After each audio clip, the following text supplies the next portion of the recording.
Graças a Deus.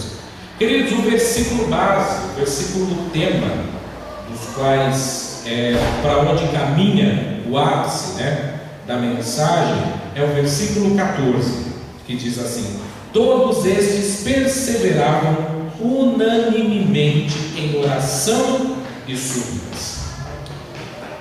Queridos, quando analisamos, estudamos o livro de Atos, vemos que existe uma característica muito comum no livro de Atos, e essa característica é a unidade, essa característica é a união, essa característica é uma mesma mentalidade, essa característica é o mesmo pensamento. E essa união, essa unidade que acontece na igreja primitiva, ela é retratada pelo menos, ou 6 vezes só no livro de Atos. O livro de Atos, então, no versículo 1:14, diz que todos estes perseveravam unanimemente. Essa mesma expressão, unânime, ou unanimemente, ou às vezes juntos, ou de pleno acordo, elas acontecem então nesse primeiro versículo que nós lemos em Atos 1:14. Depois ela volta a aparecer em Atos capítulo 2, versículo 1, Atos 2:46, Atos 4:24, Atos 5:12 e Atos 15:25. De maneira que nós temos essa expressão sendo repetida por 6 vezes no livro de Atos. E assim, portanto, eu apresento o título dessa mensagem, que é A Unidade da Igreja Primitiva. O título dessa mensagem é A Unidade da Igreja Primitiva.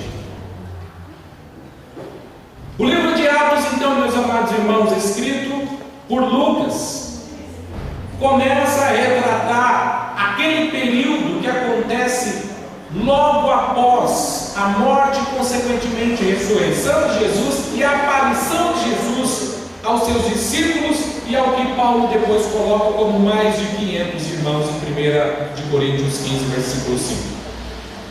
Então, depois tendo dessas provas, Lucas ele começa a relatar tudo aquilo que aconteceu na igreja primitiva. E eu quero também fazer um parênteses aqui, porque nós estamos acostumados a ouvir falar sobre igreja, mas na verdade a igreja, no sentido de organização, como nós vemos e enxergamos hoje, não existia naquela época. Ou seja, não existiam templos físicos como este, Quer dizer, existia apenas um único templo de Jerusalém, mas que ele era usado também pelos judeus. Mas os cristãos, eles costumavam então reunir-se em casas, ou seja, os templos ainda não foram desenvolvidos, ainda não tem essa mesma organização que nós temos, experimentamos hoje, mas é assim que nasce a igreja. Então, essa igreja primitiva, ela é retratada por Lucas. E eu quero apenas tratar, meus amados irmãos, de 3 pontos nessa mensagem. Logo após que o Senhor Jesus Cristo então ascende aos céus, Jesus Cristo sobe aos céus, antes de Jesus subir aos céus, Jesus ele havia deixado uma ordem, um mandamento, uma ordenança muito clara para os seus discípulos. E os seus discípulos então deveriam obedecer a esses mandamentos, uma vez que as palavras de Jesus jamais são conselhos, ou seja, conselhos no sentido de que eu posso ou não posso seguir. Você pode fazer isso, mas quando ele diz algo é porque na verdade ele sabe do que ele está falando e ele sabe das consequências da sua obediência ou da sua desobediência, de maneira que a fala de Jesus é sempre um mandamento, uma ordenança. E uma vez que o livro de Atos ele foi escrito pelo mesmo escritor do Evangelho de Lucas, existem muitos paralelos entre eles, mas também, levando em consideração que essa congregação estudou o Evangelho de João, eu gostaria que vocês voltassem comigo para o capítulo 14 do Evangelho de João, para que nós voltemos a ver aqui, e depois no livro de Lucas, de que ordenança é essa que o Senhor Jesus Cristo estava falando. No capítulo 14 do Evangelho de João, eu quero ler alguns versículos, a partir do versículo de número 15. Em João 14,15 diz assim: se me amardes, guardareis os meus mandamentos. E eu rogarei ao Pai, e Ele vos dará outro Consolador, para que Ele fique convosco para sempre. O Espírito da verdade, que o mundo não pode receber, porque não o vê, nem o conhece, mas vós o conheceis, porque habita convosco e estará em vós. Não vos deixarei órfãos, voltarei para vós. Ainda um pouco, e o mundo não me verá mais, mas vós me vereis, porque eu vivo e vós me vereis. Naquele dia conhecereis que estou em meu Pai, e vós em mim, e eu em vós. Aquele que tem os meus mandamentos e os guarda, este é o que me ama. E aquele que me ama será amado de meu Pai, e eu o amarei e me manifestarei a ele. Jesus Cristo estava nessa passagem falando que Ele está prestes a sair, a deixar o mundo, corporeamente. Ele não mais estará fisicamente com seus discípulos. E Ele diz o seguinte no versículo 16: eu rogarei ao Pai e Ele vos dará outro Consolador, e esse Consolador ficará com vocês para todo sempre. E Ele começa depois, Ele diz ainda no versículo 18: eu não vos deixarei órfãos, eu voltarei para vós. Aí Ele diz: ainda um pouco e o mundo não me verá mais, mas vós me vereis, porque eu vivo e vós me vereis. O que Jesus Cristo estava dizendo nessa passagem tinha acabado de acontecer. Jesus falou assim: mais um pouquinho de tempo, só um pouquinho de tempo, vocês me vereis e depois vocês não me voltarão a ver mais fisicamente. Ou seja, Jesus Cristo estava falando da sua ascensão, e isso aconteceu. E Ele disse: mas vocês não ficarão órfãos, e vocês poderão me ver, me enxergar após isso. Eu vos deixarei outro Consolador. Eu não deixarei nenhum dos meus discípulos, nenhum dos meus seguidores órfãos. Eu estou indo ao meu Pai, mas deixarei um ajudador, um conselheiro, um Consolador para vocês. Então, Jesus Cristo já tinha dado a ordem. Ele já havia explicado: eu irei embora, mas não vos deixarei órfãos. E agora eu quero que vocês acompanhem comigo o capítulo 24 do Evangelho de Lucas. Lucas 24. Lucas 24, uma vez que o Evangelho de Lucas foi escrito pelo mesmo autor, ou seja, Atos foi escrito por Lucas, estamos tratando do mesmo autor, nós temos aí já um paralelo muito grande do final do Evangelho de Lucas e o início do capítulo 1 de Atos. Lucas 24, 49 diz o seguinte: e eis que sobre vós envio a promessa de meu Pai, ficai, porém, na cidade de Jerusalém, até que do alto sejais revestidos do poder. O capítulo 1, versículo 4, quando o Lucas fala que Jesus havia dado uma ordem, um mandamento para eles, a ordem era essa. Jesus havia falado para eles: ficai-vos na cidade de Jerusalém, até que do alto vocês recebam, vocês sejam revestidos de poder.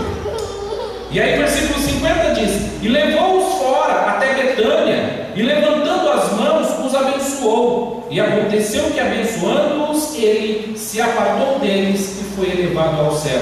E adorando, eles tornaram com grande júbilo para Jerusalém, e estavam sempre no templo, louvando e bendizendo a Deus. Amém.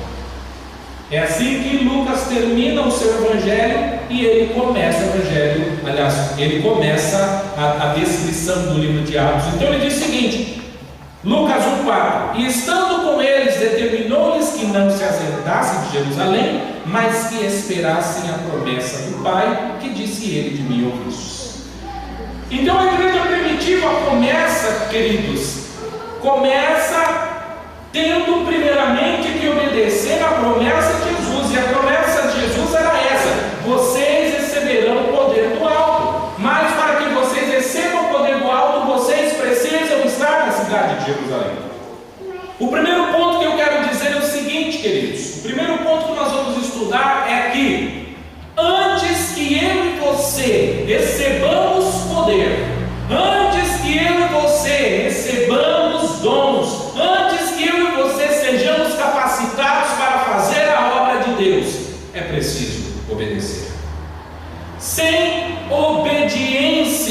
não há cumprimento de promessas. Sem obediência, não há a descida do Espírito com poder sobre a vida daqueles que almejam isso. Sem obediência, queridos, nós não alcançamos as coisas que Deus tem preparado. O que eu quero dizer? A igreja primitiva começa com uma característica que deve ser a característica de toda a igreja verdadeira, de toda a igreja fiel: é preciso obedecer, é preciso ser obediente para com os mandamentos do Senhor Jesus.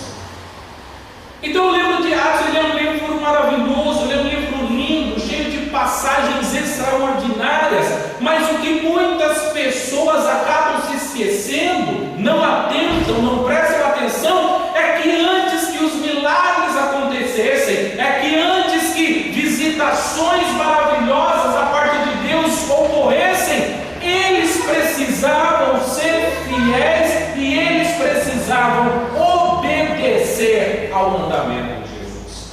E queridos, o mandamento de Jesus aparentemente parece até ser simples. Agora, levando em consideração que foram os líderes judeus que mataram a Jesus, ou seja, o líder daqueles discípulos, eles viram a maneira violenta, eles viram a forma feroz, daqueles homens, como eles trataram a Jesus. Agora a pergunta é: você sabendo que o seu líder foi morto por judeus, você ficaria naquela cidade? Jesus falou: não, eu quero que vocês fiquem lá em Jerusalém e eu irei visitá-los na cidade de Jerusalém, na cidade em que me mataram, na cidade em que derramei o sangue, na cidade em que estão vivendo provavelmente todos aqueles meus algozes, todos aqueles homens e mulheres que tramaram contra a minha vida.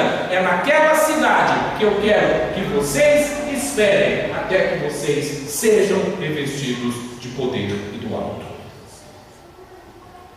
Então, lá estão os discípulos, depois de experimentarem, de verem a Jesus em carne e osso, depois eles obedecem a Jesus, meus amados irmãos, e eles vão para o templo.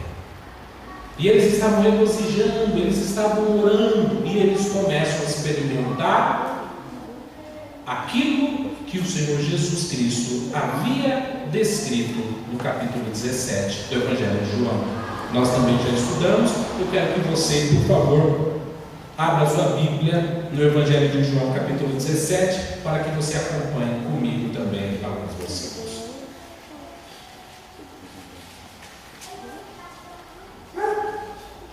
O capítulo, então, Atos 1,14, fala dessa unanimidade, dessa mesma mentalidade, desse mesmo pensamento da igreja. Mas como que a igreja alcançou essa maturidade e alcançou esse estágio? No Evangelho de João, capítulo 17, versículo 11, diz o seguinte: eu já não estou mais no mundo, mas eles estão no mundo, e eu vou para ti. Pai Santo, guarda em teu nome aqueles que me deste, para que sejam um, assim como nós. Jesus Cristo havia orado: Pai, eu quero que o Senhor nos guarde do mundo. Por quê? Porque eu estou saindo do mundo agora, mas eles ficarão no mundo. E nessa oração, Pai, eu peço para que eles sejam um, assim como nós. Ou seja, Jesus está falando: eu quero que a igreja experimente uma unidade, que é a mesma unidade que eu tenho para com meu Pai. Pai, eu quero que a igreja seja uma, assim como eu e o Senhor somos um. E depois, no versículo 18, João 17, 18, ele continua dizendo: assim como tu me enviaste ao mundo, também eu vos enviei ao mundo. Olha, Pai, da mesma maneira como o Senhor me enviou como missionário para o mundo, agora os seus discípulos estão sendo enviados como missionários para esse mundo. E por eles me santifico a mim mesmo, para que também eles sejam santificados na verdade.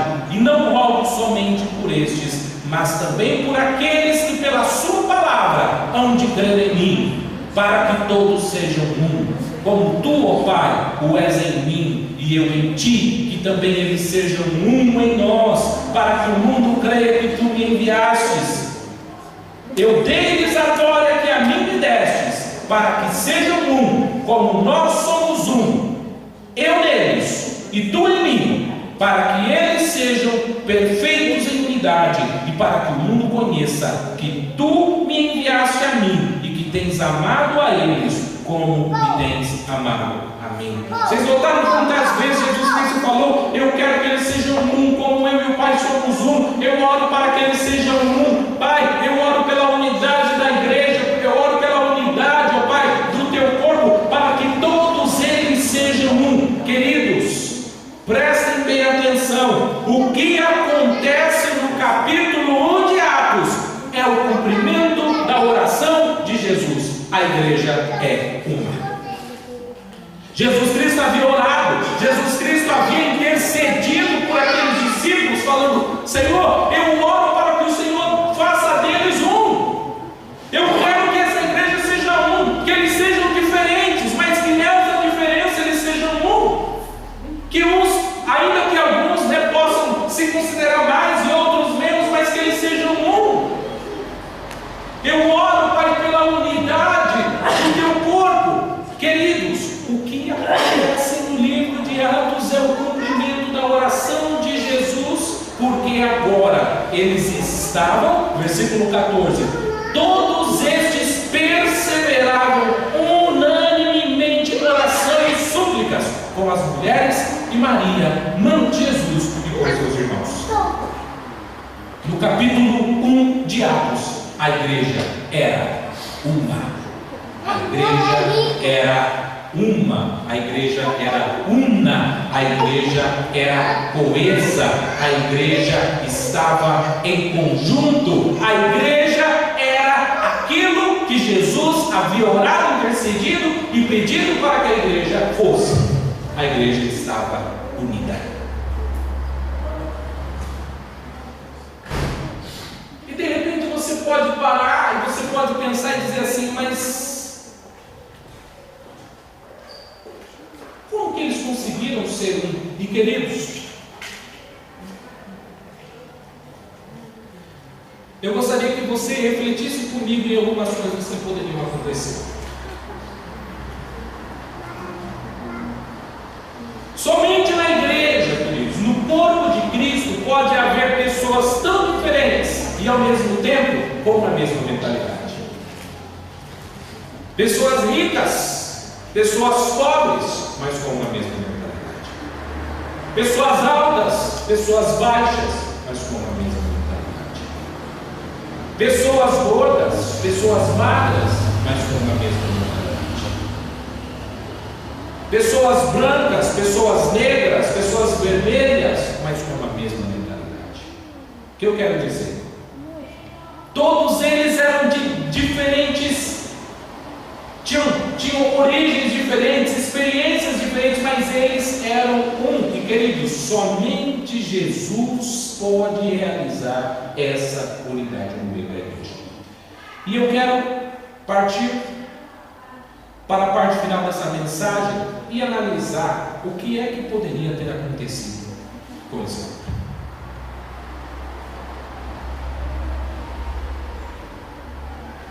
Eu não sei vocês, mas eu já participei de muitos processos onde a morte de um membro de uma família, onde estão amigos e conhecidos, e sem medo de errar, eu posso dizer uma coisa para vocês: eu já presenciei muita discussão. Sabe o que acontece? Quando alguém morre, quando há uma tragédia na família, sempre existe uma pessoa ou mais que quer jogar na cara e que quer dizer, quer falar: se você sabe por que tal pessoa morreu, porque você deixou de fazer isso, aquilo. Se você tivesse me ouvido e feito aquilo, isso não teria acontecido. E se você tivesse isso é a consequência daquilo, ou seja, num momento de morte principalmente, é comum que muitas famílias e amigos experimentem uma desunião daquele momento de fragilidade, enfim, é um momento muito difícil, mas num momento como esse, é difícil você fazer com que as pessoas fiquem unidas. E a união dessa igreja está acontecendo em virtude da morte do seu líder. Você consegue imaginar isso? Nós estamos juntos porque o nosso líder morreu. Não, a maioria das vezes é o seguinte: nós não estamos mais juntos porque o nosso líder morreu, ou nossa família já não está mais junto porque nossa avó, que era matriarca, morreu. Nós já não temos mais aquela união porque o nosso vô, que era o patriarca, que era quem reunia, já não está mais entre nós. Ou seja, não é comum que a morte traga essa unidade. Na maioria das vezes é o contrário, ela traz desunião. Mas na morte de Jesus houve essa união. E aqui eu quero que vocês reflitam comigo, comecem a refletir, primeiro analisando a vida do apóstolo Pedro. Pedro havia negado a Jesus 3 vezes. Qual é o cenário que poderia ter acontecido naquele momento? Nós estamos aqui reunidos e de repente um dos discípulos poderia levantar e dizer o seguinte: Pedro, por que é que você tem posição de destaque ou liderança quando no momento mais importante e crucial do ministério de Jesus, você o negou, você o abandonou? Pedro, você é um covarde. Pedro, você não é digno de ser chamado um apóstolo. E se você não é digno de ser chamado um apóstolo, eu vou além, eu ainda digo que como é que você pode ser o líder desse grupo? A pessoa que traiu a Jesus, não uma, não duas, uma pessoa que traiu a Jesus. Esse cenário poderia ter acontecido na igreja.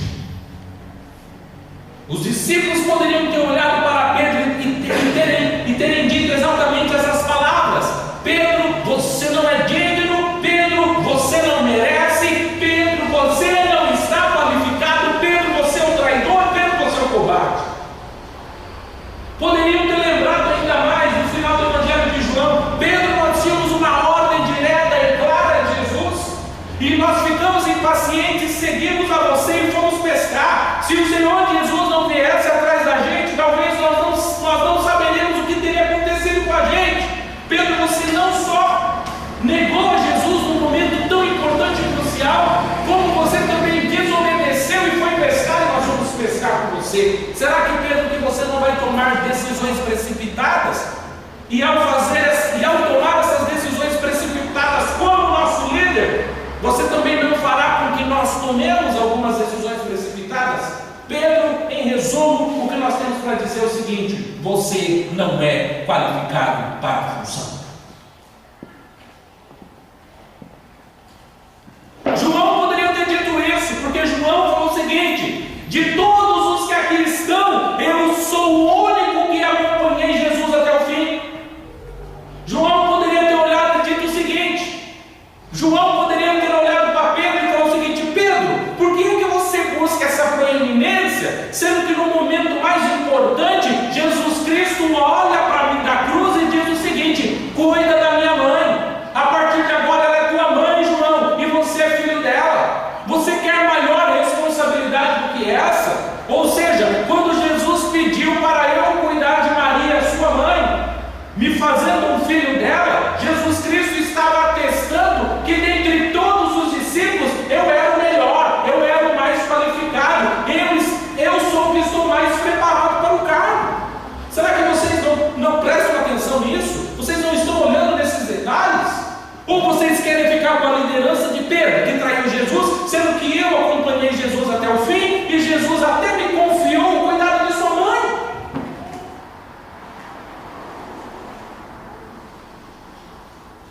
Aí alguns poderiam levantar e dizer o seguinte: mas agora que Jesus morreu, o que é que nós vamos fazer aqui com Tiago e João? Porque vocês lembram que quando Jesus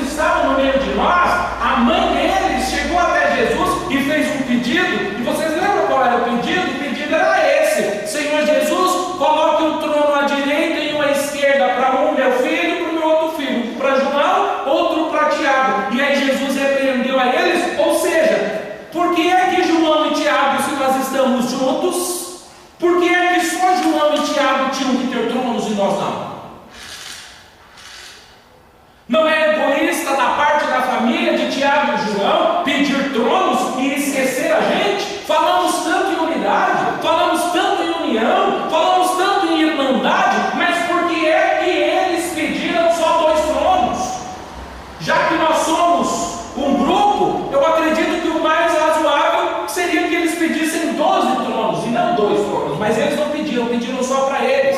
Como é que nós vamos continuar com um grupo dividido, com um grupo que só pensa em si, cada um puxando a farinha para o seu lado, cada um defendendo apenas a sua posição, aquilo que só lhe interessa, porque João e Tiago estavam defendendo apenas a família deles, esqueceram todos nós. É assim que nós vamos começar a nossa igreja? Agora Jesus foi embora, a gente tem que acertar as contas aqui entre nós.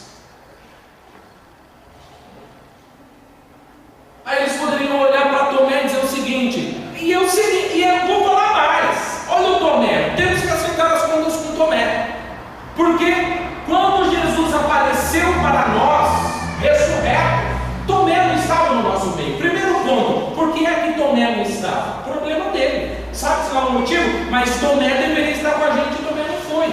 E aqui eu abro um parênteses para dizer uma coisa, queridos. A importância de eu e você cultuarmos a Deus.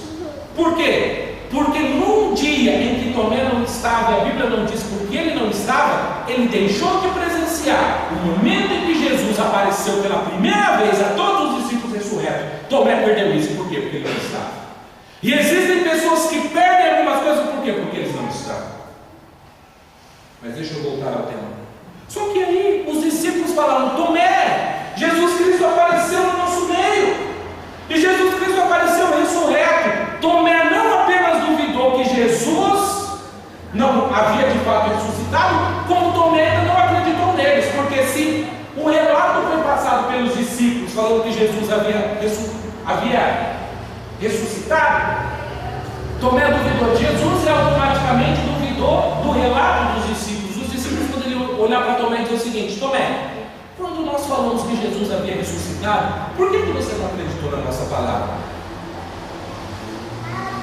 Quer dizer que a nossa palavra para você não vale, não tem autoridade?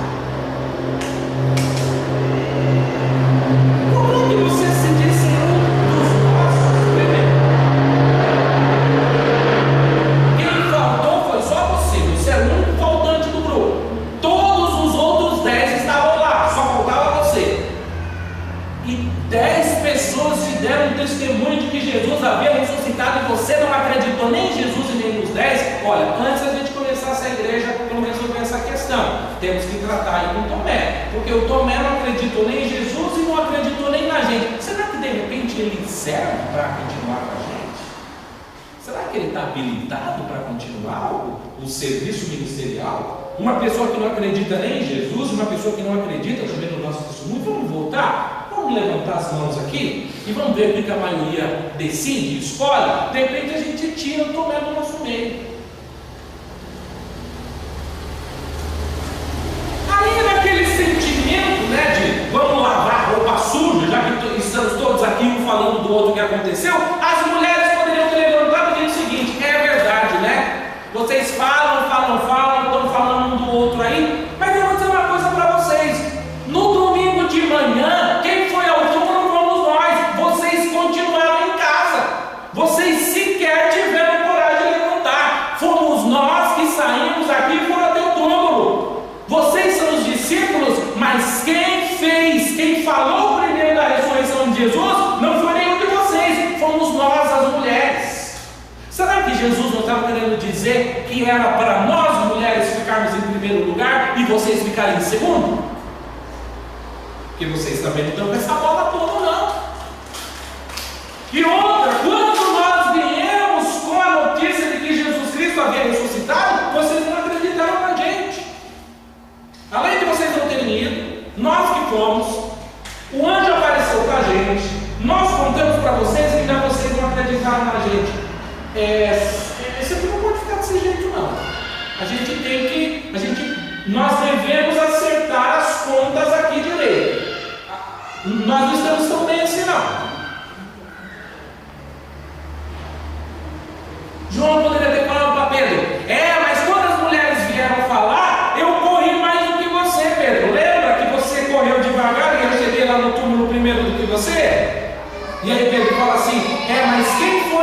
Quem primeiro entrou no túmulo fui eu.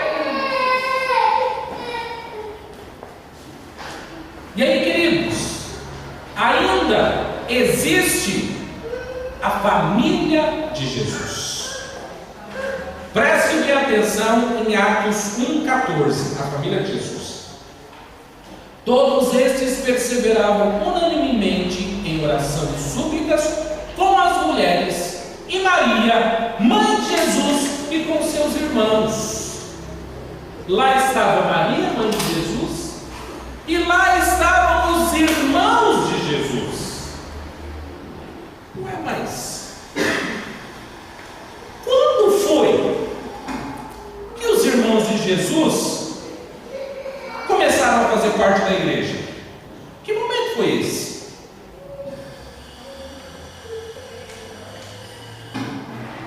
Quando foi?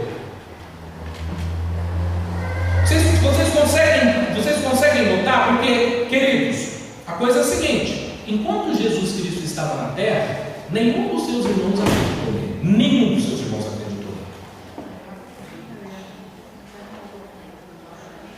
Em primeira carta que Paulo escreveu aos Coríntios, capítulo 15, versículo 7, Paulo diz o seguinte: depois foi visto por Tiago, depois por todos os apóstolos.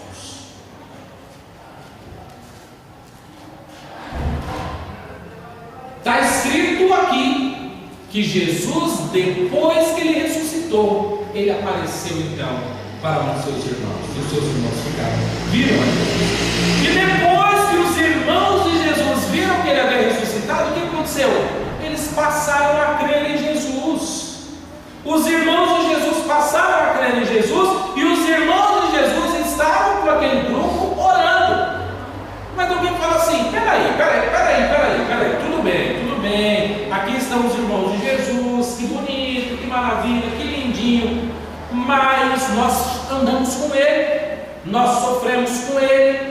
No momento que as guardas romanas vieram prender, eram nós que estávamos com ele. No momento em que nós estávamos no barco, o barco quase afundou, éramos nós que estávamos com ele. Na alimentação, na grande multiplicação dos peixes e dos pães, éramos nós que estávamos com eles. Onde é que estavam vocês, irmãos de Jesus? Vocês o haviam abandonado. Enquanto Jesus Cristo estava desenvolvendo o seu ministério, vocês não acreditaram que ele era o mestre. Agora vocês vão aparecer aqui com essa cara de pau e dizer que vocês fazem parte dessa igreja, e vocês vão querer orar junto com a gente aqui? Que irmãos são vocês? Vocês não são irmãos, não. Vocês deveriam ter acreditado nele e vocês não acreditaram, e agora vocês querem fazer parte desse grupo? E de repente eles poderiam ter levantado a voz e eles poderiam ter falado o seguinte: tudo bem, nós erramos, mas esse negócio que Jesus fez é um negócio de família. Se tem alguém que deve continuar o que Jesus começou, somos nós que somos irmãos deles. Então vocês podem falar que andaram com ele tudo, mas nós somos a família dele, nós somos os irmãos dele. E se tem alguém aqui que deve continuar isso, somos nós, a família. Isso é um negócio de família, vocês não têm nada a ver com isso. E aí, por fim, Maria poderia falar o seguinte: por que é que vocês estão falando tanto? Eu sou a mãe do rapaz. Se tem alguém aqui então que deveria estar em primeiro lugar, sou eu. Vocês não respeitam a minha idade, não? Vocês não respeitam o fato de eu ser mais velho? Vocês não respeitam o fato de eu ter cuidado não apenas de vocês que estão aqui, como de Jesus? E o sofrimento que eu passei, e agora vocês não vão falar nada acerca de mim? Queridos, vocês viram o cenário que eu criei aqui? A igreja poderia estar dividida por vários motivos. Vimos aqui que existem vários motivos que poderiam dividir a igreja. Mas o que eu quero dizer para você? Nenhuma daquelas pessoas levantou o dedo para Pedro para dizer: Pedro, você é um traidor. Sabe por quê? Porque eles não enxergavam Pedro como uma pessoa diferente. Pedro, eu e você somos um, Pedro. O seu erro é o meu erro, o teu acerto é o meu nós somos uma igreja e nós vamos caminhar juntos, Pedro. Pedro olhava para João e falava: João, graças a Deus que Jesus confiou a mãe dele, e o que você precisar, eu quero te ajudar. Pedro, João, olha para mim, sou eu, Pedro, estou falando, eu e você somos um. O nosso mestre subiu, mas eu e você somos um. Eu fico imaginando, querido, o que pode ter acontecido, eles olhando para os irmãos de Jesus e falando o seguinte: vocês não acreditaram, mas graças a Deus que vocês acreditam agora. Bem-vindos à família de Jesus, bem-vindo a esse corpo, eu e vocês somos um. E eu posso ver Maria então abraçando a todos eles, e eles se reunindo e falando: Tomé, você duvidou, mas nós também duvidamos, nós erramos, nós somos um. Queridos, ninguém estava olhando apenas para si, ninguém estava buscando apenas os seus interesses, ninguém estava buscando a discórdia, ninguém estava buscando a divisão, mas eles obedeceram ao mandamento de Jesus e estavam juntos, reunidos em oração, falando o seguinte: Deus nos fez uma promessa, e essa promessa há de se cumprir, e nós estaremos aqui até o cumprimento dela. Amém. Aleluia. Queridos, por que é que eu e você muitas das vezes brigamos? Porque nós olhamos para os nossos próprios interesses, porque nós não enxergamos o nosso irmão como a nós mesmos. A igreja primitiva, vocês viram com apenas algumas pessoas o cenário que poderia ter acontecido, mas não aconteceu. Eles eram um. E aí, queridos, eu quero dizer uma coisa para vocês: antes que Pedro se levantasse e fizesse um sermão, um dos primeiros sermões da igreja primitiva, e aproximadamente 3 mil almas aceitarem a Cristo, eu quero dizer uma coisa: antes dele pregar o sermão, ele era um com a igreja. Antes de Pedro subir com João e eles disserem o seguinte: eu não tenho prata nem ouro, que eu tenho te dou, levanta-te e anda. Antes deles começarem a fazer esses milagres, eles eram um. Antes que tudo que aconteceu na igreja primitiva foi um. E eu quero terminar dizendo o seguinte: antes que Jesus Cristo cumprisse a promessa da visitação e eles fossem batizados, eles eram um. A igreja primitiva fez o que fez.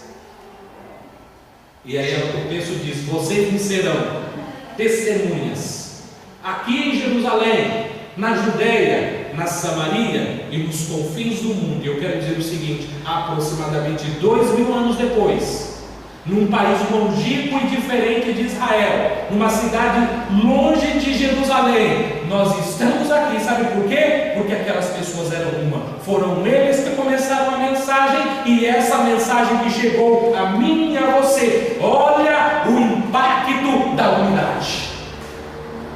Olha o impacto da unidade daquela igreja 2000 anos depois, e essa mensagem chegou a mim e essa mensagem chegou a você. Mas para que eu e você pudéssemos experimentar o que nós experimentamos, o que nós sentimos hoje, Jesus falou o seguinte: eu oro para que eles sejam um.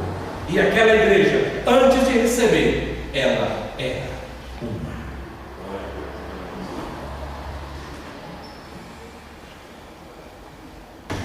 Queridos, que eu e você possamos nos atentar para o que aconteceu. E muitas das vezes, quando de repente, quando você sente aquela vontade, às vezes você sabe que é errado, de chegar no seu irmão, de apontar e de querer brigar e de ver, que antes de você poder olhar para ele, antes de você, eu não estou querendo dizer que você não deva corrigir, mas lembra, a Bíblia fala que a correção deve ser feita com verdade e amor. Eu não posso ter amor, dizer que tenho amor e não corrigir, mas eu também não posso corrigir sem amor. Se eu for fazer isso, eu tenho que fazer com verdade e amor. Mas antes, querido, de você proferir qualquer palavra, eu te convido para que você reflita e pense no seguinte: eu e aquela pessoa somos um. Nós somos um. E existem bênçãos, existem visitações, existem promessas, existem coisas que nós só experimentamos nós somos um. Queridos, que todos nós possamos ser, que possamos olhar para os nossos irmãos, meus amados irmãos, de uma maneira diferente, como de fato eles são irmãos, e que sejamos por minhas nossas